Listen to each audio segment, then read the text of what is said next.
Everyone keeps asking the same thing. Is Kingdom Come Deliverance 3 even necessary? Like, didn't KCD2 already wrap everything up? And on the surface, yeah, it kind of feels like it did. But this isn't about predicting the plot of KCD3 or spinning wild theories. This is about whether Warhorse has been intentionally leaving the door open for a third game, not through trailers or big announcements, but through DLC dialogue, ending choices, and design decisions most players don't notice. Because the more I replay the game, the more I dig into the DLC, the more I pay attention to the ending choices. Even little things the devs have said in past, the less KCD3 feels like some random future idea. It starts to feel intentional, like something quietly sitting in the background all this time. And once you notice that, a lot of small, weird details stop feeling random at all. For example, in the Mysteria Ecclesiae DLC, Teutonic Knights show up and casually mention there's conflict brewing up north, in Poland. When I first heard that, I barely thought twice. Just filler dialogue, right? But here's the thing. Warhorse doesn't just drop historical flashpoints like that for no reason. If you know medieval history, the Teutonic Order moving into Poland sets up a huge moment.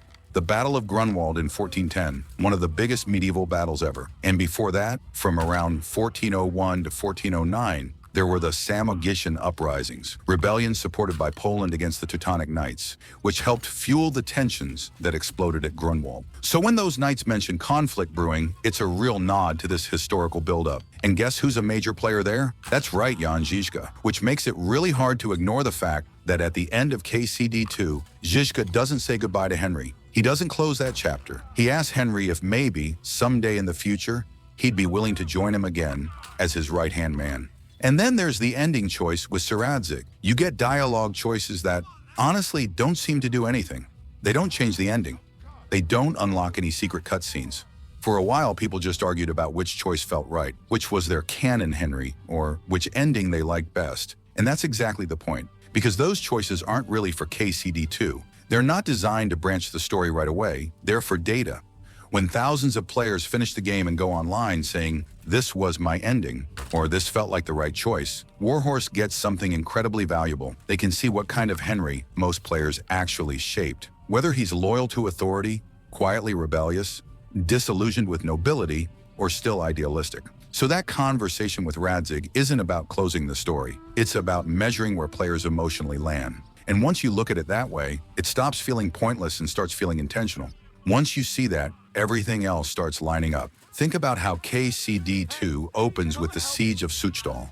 It's Warhorse showing you the scale and tone of the world before letting you loose in it. Now imagine KCD3 doing the same thing but in reverse. Instead of foreshadowing the future, they provide a backstory or a flashback. A short, controlled prologue where you free Wenceslaus from capture. After that, Henry isn't struggling anymore.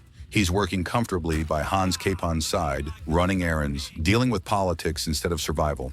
And that also explains the stat reset without the classic RPG amnesia nonsense. Henry didn't forget how to fight, he just got comfortable. He's not under constant pressure or danger, so that justifies his combat skills dulling a bit, but the smithing skill would level up fast, because that's who he is. When you put all this together, the Kickstarter promises, the DLC dialogue, Žižka's invitation, the meaningless ending choices, and the historical timeline, it stops feeling like wild speculation. It starts feeling like structure, like Warhorse has been planting seeds this entire time, carefully planning KCD3 to be an amazing experience. So the real question isn't what KCD3 will be about. The real question is, why does so much of KCD2 feel like it's holding back on purpose? And the answer might just be that KCD3 isn't some random sequel. It's the game Warhorse has been quietly building toward for years. And that's why so much of KCD2 feels like it's holding back on purpose. Like Warhorse has been quietly setting things up for what's next. I'm not saying we know exactly what KCD3 will be or when it'll come out, but it's clear they didn't close the door all the way.